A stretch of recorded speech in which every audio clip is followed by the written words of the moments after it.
Hey guys, Adam here at DirectionTrader.com. I'm going to make a quick video here, education video. I think I'm going to call this a good pullback versus a bad pullback. It's a pretty generic name, but you know what? It's going to be very valuable to a lot of people in the future. You're going to see what I'm talking about here in a minute. I'm going to try to get this in under about 5 minutes, but we'll see. We'll see how long it takes me. This is actually the live market. Let me just go back and I'm just going to go through the ES here, and we're going to pinpoint some good pullbacks, some bad pullbacks, why they're good, why they're bad, and you know, hopefully you get something out of this. So you can obviously see a high to low here, guys.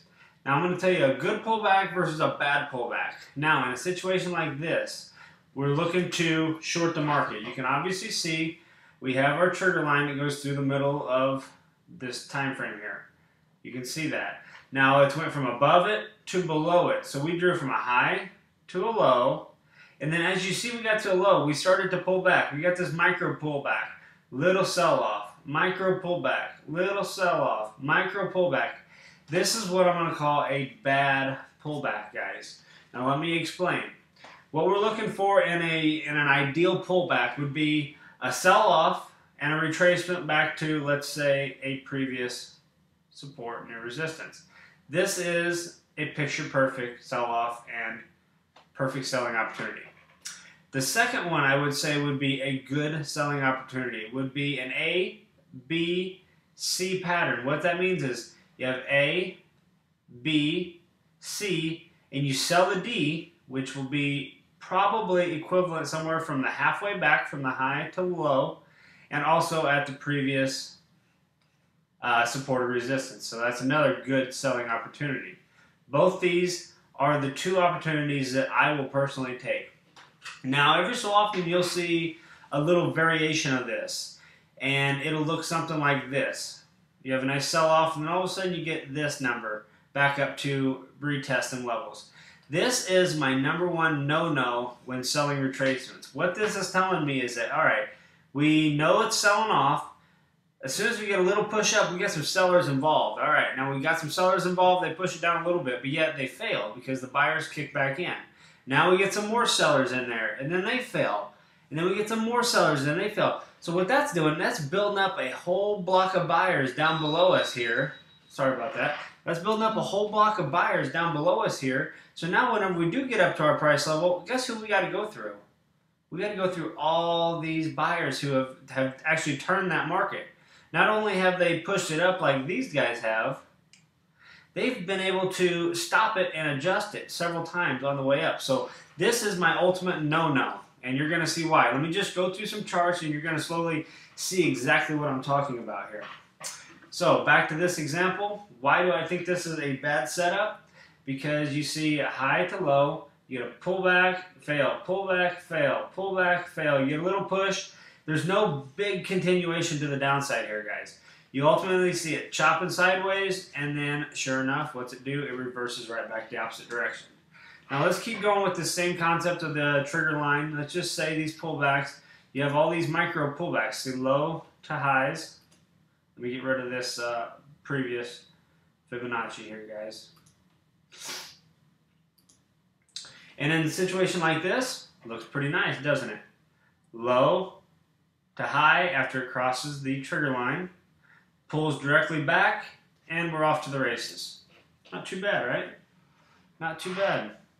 Let's get rid of that, and we'll go back. We'll find another good example. I just wanted to basically draw out and explain what I think a good retracement is versus a semi to semi-bad retracement. This is all chopped. This is pre-market, if I were to say. All right, situations like this, guys.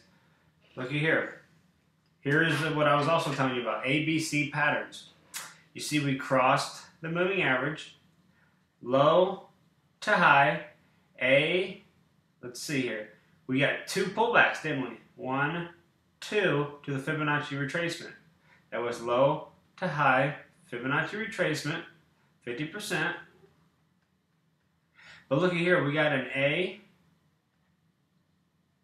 to B, A to B to C to D pattern. The length from A to B is the same from B to C, which happens to be at the price level that our Fibonacci would would be A. Does that make sense, guys?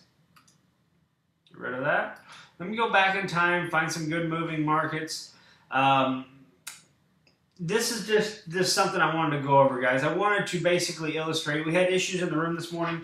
I talked a lot about, like I said, that pre-market market we just saw. That was today, and today was choppy. There's literally a 6-point range in the ES today, so that is extremely small. So I wanted to basically illustrate that whenever we are looking at a Fibonacci setup, we're looking for the moving average. A, we would like to be above the moving average.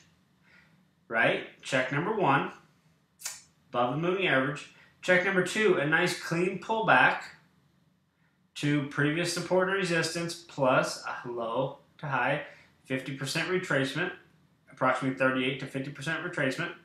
Check 2, and in the direction of the trend. Check 3. So we have this nice clean pattern, right? And ideally, like I said, the second choice I would offer would be the A, B, C, D pattern. So it would be A to B. This distance from A to B is equivalent from C to D, and that's your buying opportunity. And it should fall right here around previous support. But what we don't want to do is find ourselves buying pullbacks that look like this. This is doomed for failure. The success rate of a continuation to the upside is very minimum.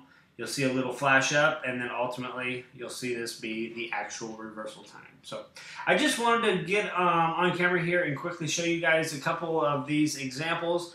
If you got any questions, get a hold of me. Join me in the live trading room. I'm definitely going to be going over this on a daily basis. This is one of my highest percentage strategies.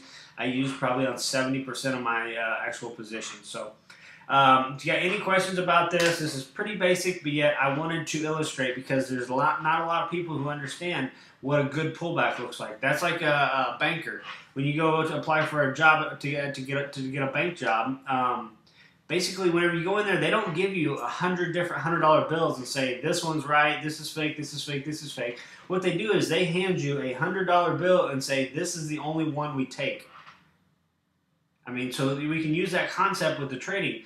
If the pullback isn't exactly like we want it, we just don't take it. It's not something we will accept, just like the banker. If it's not this $100 bill, we don't take it. It's as simple as that. So I'm just trying to basically get a point across here. Let's wait for the perfect setups. There's plenty that happen every day. So let's go ahead and wait for the absolute best setups and increase our percentages. That's it for today. Let me know if you need anything, guys.